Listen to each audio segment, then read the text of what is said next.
was standing there and everything sounded muffled, like everyone was far off in the distance. I remember that vividly. We went out to have this fight, and it escalated where I ended up taking his life. Looking down at my friend, it was like, what just happened? I mean, what kind of person kills their friend?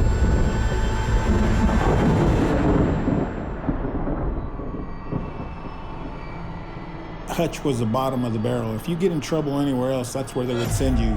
Very first day in prison, we had a riot in the chow hall. And I can remember I was so scared, but I was fighting for my life. I seen guys laying on the floor. There was puddles of blood. There was one guy laying there with his teeth all busted out of his face. I came to a quick realization, like, this is for real. I'm gonna die here. This is it. I'm gonna die. And that one, there was no hope. That was probably the hardest part.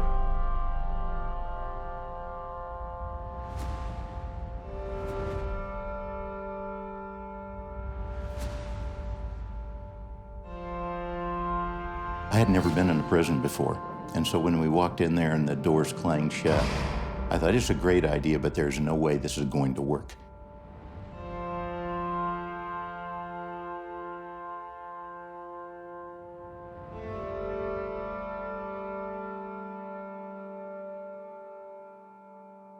It was a huge challenge. I guess maybe we were desperate. We have a company called Electrics. We build electrical assemblies. And we have another company called the Seat King. We build industrial seating. For the inmates, it was a huge thing because they were paying hourly wages now. Before, we were only making 60 cents a day. We will only hire the best of the best, as it were. So it's a real incentive for the inmates to be good in prison because they can now go and work in a job that pays them $80 or $100 a day instead of 50 cents a day. I used to hate phone calls because I think at that time, just to accept a call was a $2 charge. And then it was $1.29 every minute. If you're making 50 cents a day, you don't spend much time talking to your family. But it's so important because the relationship with their families is probably one of the key things that reduces recidivism. The second chance started when I got my job at Seat King. People started believing in me. People started seeing a different attitude. That was where the seeds were planted. That's where the second chance started. These are murderers and rapists and drug dealers. But as I really got to know them and really became friends with them, I came to understand while they'd done very bad things, they were still created by the creator of the universe.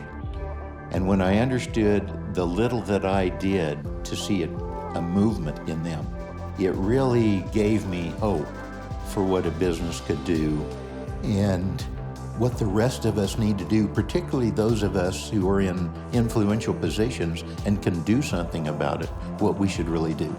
And so it gave me a whole new vision as to how and why business should be done. Pete's been a very good man in my life. Not too many people have had that kind of father figure in their lives. With Pete himself, that's an amazing man. When they come out here, they shake your hand, they know you by name, they know who you are. Being able to come out here every day and not be treated like an actual inmate, but to be treated like an employee. Our philosophy of business is this. The main thing we need to do is we want to lead with economic capital. We want to give them a good job. The second thing we want to do is we want to respect them as individuals. We want to have deep, authentic relationships with them. And then the third thing, we let the Lord figure out how to open those doors of spiritual capital, and that typically happens. So parole time came. Well, Pete was out of the country. He literally flew from out of the country to this country to go speak for me and fight for me. If that's not a friendship or if that's not love, I don't know what is, man. Louis is a phenomenal artist, and so I think Louis been out maybe a year and a half now.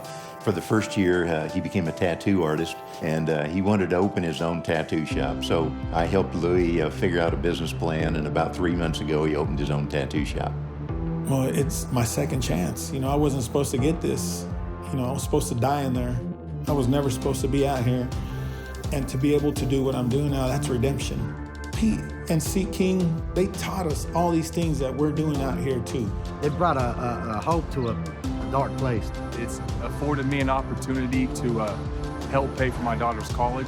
As a father figure that's in my daughter's life, but not every day because I'm in prison, I'm still able to help my daughter succeed at what she wants to do by helping her pay for college. So it's been a very good blessing that I'm able to do that.